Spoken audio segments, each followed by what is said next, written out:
Është përcjellsot për në banesën e fundit artisti i popullit nderi kombit shqiptar Ndueshyti, në ceremoninë martore të së cilit morën pjesë bashkëpunëtor, koleg, njerëz të artit dhe kulturës shqiptare, të cilët patën fatin ta njihnin nga afër këtë gjini të papërsëritshëm të instrumentit që përfaqësoi Shqipërinë në veprimtari ndërkombëtare. Ne Pukjant e kemi përnder, domethënë që e kemi emrin e tij. Ky emër i pavdekshëm. Një njeri që kishte një virtuozitet jashtëzakonshëm. Unë humba një mik, humba një koleg, një bashkëpunëtor, ne humbem një artist të madh, humbem një gjeni, të cilat emri i tij do të jetë në përjetësi. Ndueshyti investoi për kombin. Me këto vlera sjella, veçanërisht ne, populli i Pukës, populli i Mirditës, një veneracion të jashtëzakonshëm për këtë gjigant të artit të folklorit. Shqipëria, kombi shqiptar, humbi një kolos të artit, të muzikës popullore.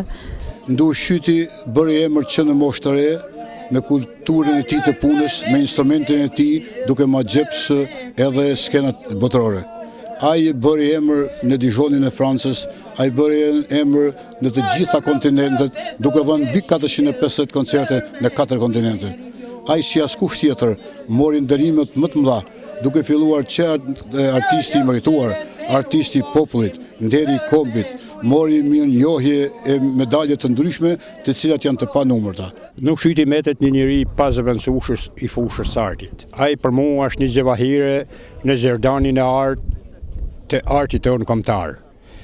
Veprimtaria e tij, aktiviteti i tij është i pa zëvendësueshëm dhe nuk ka këngë të zonës veriut që nuk ka motive të Ndueshytit, pa fol për plejadat e shumta që në drejtimin e tij janë bërë virtuoz në skenat brenda dhe jashtë kufeve të Shqipërisë. Ai mbetet me të vërtet një njeri i madh për artin shqiptar, jo thjesht për ansamblin Puka që e themeloi, po unë po mendoj për gjithë trevat ku folë shqipe, gjuhën shqipe. Ndueshyti mbetet njeri i pavdekshëm. Ndueshyti mbetet një legjendë e kombit shqiptar. Për sa të jetë Zoti i mëshill e ki njerëzim, ai do të jetë i pavdekshëm. Artisti i popullit Ndueshyti u nda nga kjo botë duke lënë pas veprën e tij të pashuar, por edhe amanetin për të vijuar traditën e bukur në përdorimin e instrumentit tipik shqiptar, siç është çiftelia. Në rastin e 35 vjetë të Shqirimit,